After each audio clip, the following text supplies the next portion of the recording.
Praça dos Três Poderes, no Congresso Nacional, está a Luciana Verdolim, que está chamando, tem mais informações para a gente também. Pois não, Luciana?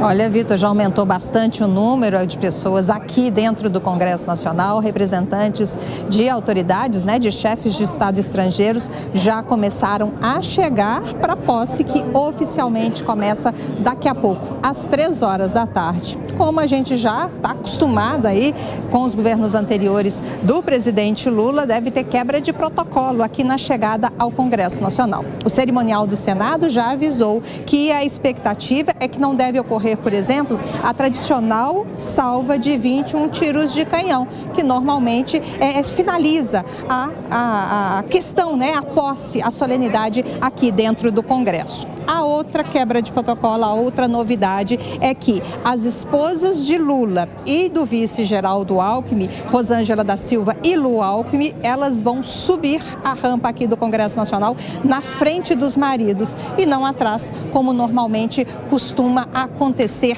em solenidades oficiais desse tipo aqui em Brasília.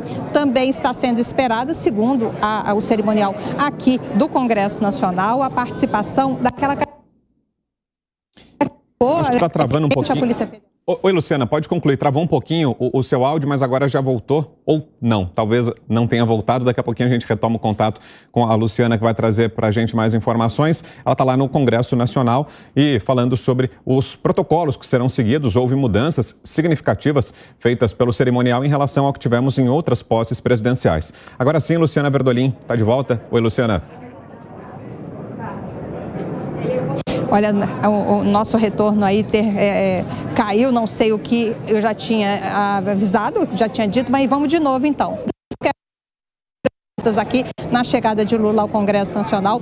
A primeira é que não vai ter aquelas honras militares, a salva de 21 tiros de canhão. Outra novidade, outra quebra de protocolo, que foi inclusive ensaiado aqui, houve uma preparação para essa posse no Congresso Nacional, é que as esposas, tanto de Lula quanto do vice Geraldo Alckmin, a Lu Alckmin e a Rosângela Silva, a Janja, elas devem vir subir a rampa na frente dos maridos e não atrás, como normalmente costuma acontecer. O cerimonial aqui do Congresso Nacional diz também que está prevista a participação daquela cachorrinha Resistência, que ficou conhecida aí durante a prisão de Lula lá em Curitiba. Ela ficou sempre em frente à Polícia Federal. Enquanto Lula estava preso, já havia sido até antecipada essa informação por Rosângela, a Janja, mulher de Lula. Vale ressaltar que as autoridades estrangeiras já começaram a chegar aqui ao Congresso Nacional. A movimentação já é bem maior do que há cerca de 40 minutos, 1 hora, quando foi a nossa primeira entrada, e praticamente tudo pronto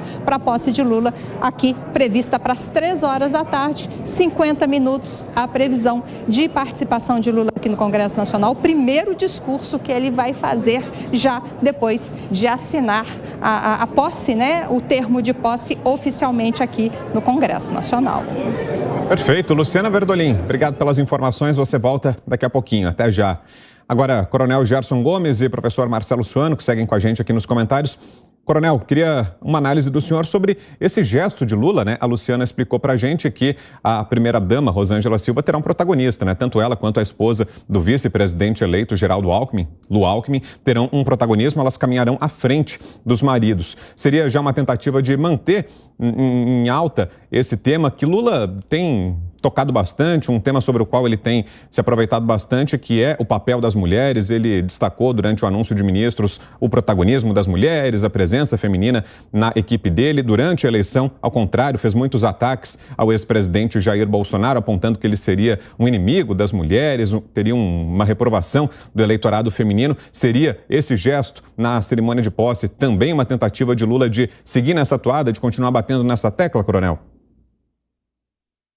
Nós estamos presenciando uma cerimônia eivada de instrumentalização de imagens, como o professor Marcelo Suano nos alertou, são símbolos que estão sendo utilizados com bastante habilidade A audiência da Jovem Pan, ela se pauta ou se caracteriza por ser uma audiência um pouco mais sofisticada, que tem capacidade de perceber, de discernir algumas dessas instrumentalizações. O que me chama a atenção não é nem tanto essa questão das esposas, Vitor, porque o presidente Bolsonaro, ele também quebrou o protocolo quando quem primeiro falou foi a primeira-dama, que ele fez essa deferência. Então ele já quebrou essa imagem logo na sua cerimônia de posse também.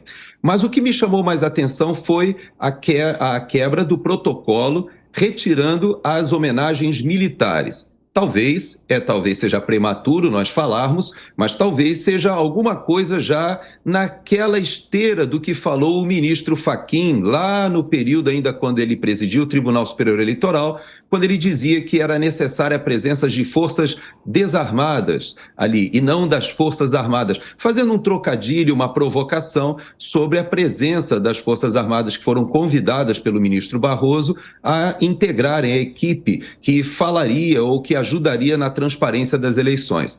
Quando se retira a salva de tiros, que é protocolar, talvez se passe uma imagem de que o presidente Lula ele ainda está ressentido dessa situação e dessa situação bastante constrangedora até para as Forças Armadas, porque hoje, nas redes sociais, elas são atacadas pelos dois espectros políticos. São atacadas pela direita, por uma certa decepção e frustração, e são atacadas pela esquerda, que inclusive demonstra essa necessidade de esvaziamento do papel das Forças Armadas, inclusive numa cerimônia como essa, retirando-se algo protocolar e tradicional como a salva de tiros feita pelos obuseiros ali em Brasília. Temos que observar, e como o professor Marcelo Suano nos alertou muito bem, estamos diante de uma operação, de uma guerra, de uma batalha midiática. Agora, professor Marcelo Suano, em cima disso que disse o coronel Gerson Gomes, sobre esse que poderia ser um recado de Lula às Forças Armadas, ontem tivemos, em exibição em cadeia nacional de rádio e televisão, um pronunciamento de Ano Novo do presidente em exercício, o general Hamilton Mourão. Foi a última manifestação pública do governo Bolsonaro e o então presidente em exercício, Hamilton Mourão, falou sobre as Forças Armadas. Foi uma declaração que foi interpretada por alguns como uma crítica ao próprio ex-presidente Jair Bolsonaro, que já estava nos Estados Unidos e não mais à frente do cargo. Outros não entenderam que foi um recado justamente a opositores, ou ao Congresso Nacional, ou ao Supremo Tribunal Federal. Queria saber do senhor, professor, como leu, como interpretou esse pronunciamento de ontem do general Mourão. Inicialmente, eu gostaria de fazer um cumprimento ao coronel, porque a sua análise foi exemplar. Tem um dado que nós deveríamos colocar, que normalmente a direita trabalha com técnicos, com engenheiros, com empresários e com economistas. Eu gosto de se acompanhar desses assessores. A esquerda com semiologistas, com indivíduos que trabalham com símbolos, e eles trabalham muito bem com relação a isso. No caso, quando o coronel falou da retirada das salvas, isso é simbólico mesmo. As Forças Armadas terão que ser afastadas do processo histórico e do seu envolvimento com a política. Isso está ficando muito bem claro. Aí nós podemos trazer para o caso do general Mourão.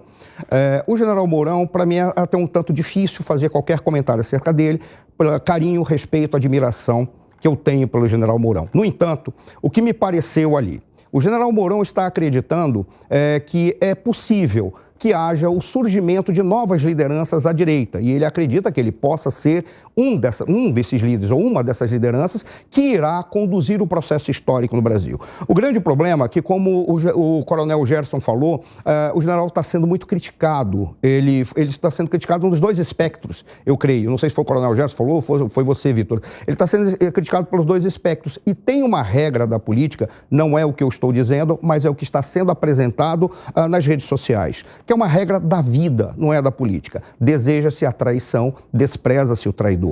Eu não considero que ele tenha feito isso, mas é assim que está sendo disseminado. Se isso se concretiza e torna-se uma imagem comum associada ao general Mourão, dificilmente ele se concretiza como uma das lideranças para esse futuro breve.